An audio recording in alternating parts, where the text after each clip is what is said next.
আল্লাহ তৌফিক দিতে হবে। দাউদ আলাইহিস সালাম কি বললেন? তৌফিক না দিলে পারবো। আল্লাহ বলেন তৌফিক দিলাম। দাউদ আলাইহিস সালাম বলেন আল্লাহ এবারও পারবো না। কেন? বলে আপনার তৌফিক এত বড়, আপনার তৌফিক নামের নেয়ামত এত বিস্তীর্ণ, সেই তুলনায় আমার শুকর ছোট। আমার শুকর। আল্লাহ বলেন তুমি যে এটা উপলব্ধি করতে পারছো, তোমার এই উপলব্ধিটাই আমি শুকর হিসাবে কবুল করে নিলাম।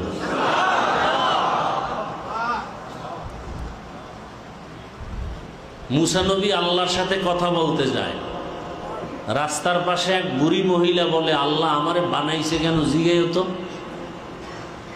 বলে কেন? কয় ঘর নাই, বাড়ি নাই, ভাঙা একটা ঘরের মধ্যে আসি, দিন আনি দিন খাই, এত কষ্ট করি, আল্লাহ বানাইছেন কেন? মুসা নবী আসার পথে কয় বুড়ি আল্লাহ বলছেন তুমি নিয়ামতের শুকর আদায় করো। বুড়ি কয় নিয়ামতই নাই, শুকর আদায় করবো। একজনে রোজা রাখেই না, সে বলে আমি ভাঙি না। রাখলে না ভাঙবে কি? বুড়ি বলে নিয়ামত নাই, শুকর আদায় করব কি? একথা বলার পরপরই একটা বাতাস আসছে। বাতাস আইসা ওই যতটুকু ছিল এটুকু নাই।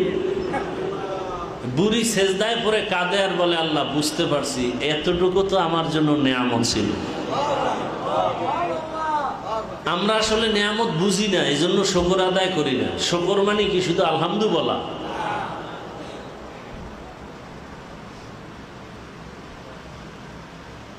একজনে মসজিদ থেকে বাইরে দেখে যে জুতা নেই। কোন ফেরেশতায় না জিনে নিয়ে গেছে। নবী বলছেন তুমি জুতার ফিতা ছিঁড়ে গেল আল্লাহর কাছে চাও, আল্লাহ নিজে জুতার ফিতা লয়ে তোমার বাসায় আসবে। না বুঝে সুবহানাল্লাহ।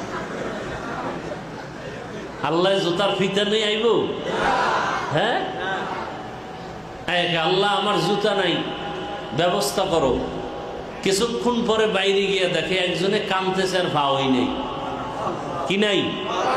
ও কানে ধরে বলে আল্লাহ আমার জুতার দরকার নেই, আমার যে পাও আছে এটা বড় নিয়ামত। কি ভাই? বড় কঠিন হালাত। আল্লাহ ওয়াদা করেছেন লা ইন শাকারতুম লা আযীদান্নাকুম, অবশ্যই যারা নিয়ামতের শুকর আদায় করবে নিশ্চিত আমি নিয়ামত বাড়ায় দেব। এখন বুঝার দরকার শুকর আদায় কেমনে হয় আর আল্লাহ কেমনে বাড়ায় আর নিয়ামত কি। শুকর আদায় হওয়ার অর্থ হলো, উলামায়ে কেরাম লেখছেন প্রাথমিক শুকর আদায় হলো আলহামদুলিল্লাহ। قال النبي صلى الله عليه وآله وسلم الحمد على النعمة آمان لزوالها। যারা আল্লাহর নিয়ামত পেয়ে আলহামদুলিল্লাহ বলবে, শুকর আদায়ার্থে আল্লাহ তার উপরে নিয়ামতকে স্থায়ী করে দিবেন। আলহামদুলিল্লাহ এই হলো একটা শুকর আদায়ের প্রাথমিক ব্যবস্থা, তাও আল্লাহ করে দিছেন। কারণ যদি গণনা করি নিয়ামত শেষ করা যাবে কি? যাবে? আল্লাহ বলেন ইন তাউদ্দু নি'মাতাল্লাহি লা তুহসুহা, আমার নিয়ামত যদি কেউ গণনা করে কোনোদিন শেষ করতে পারবে না। তাহলে শুকর আদায়ের এক অর্থ কি? আলহামদুলিল্লাহ বলা।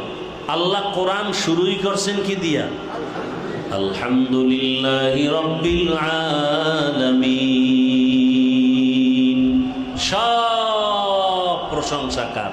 আল্লাহ। অমুকের চেহারা ভালো, অমুকের এই জামাত শুরু হওয়ার 5 মিনিট আগে বন্ধ করবি বাইরের মাইক, হয়তো আবার জামাত শেষ হইলে ছেড়ে দিবি। কি বলতেছিলাম? আল্লাহ কোরআন শুরু করছেন কি দিয়া? অর্থ কি? সমস্ত প্রশংসা একমাত্র অমুকের চেহারা ভালো, বানাইছে কে? সরকার? কে বানাইছে? তো প্রশংসা অমুকের না আল্লাহ? অমুকের কণ্ঠ ভালো, কে বানাইছেন? নেয়ামত কার? তাহলে বান্দার প্রশংসা না আল্লাহ? অমুকের মেধা ভালো, মেধা দিছেন কে? তো প্রশংসা বান্দার হবে না আল্লাহ?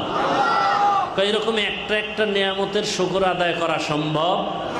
এই জন্য এক শব্দে আলহামদুলিল্লাহ, যত প্রশংসা হতে পারে সব কার? সব আল্লাহর জন্য, একমাত্র আল্লাহর জন্য, আর কারো জন্য না। এগুলো এক শুকর আদায় করা।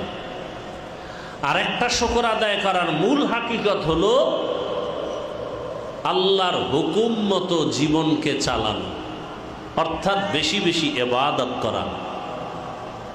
আম্মা জান আয়েশা রাদিয়াল্লাহু আনহা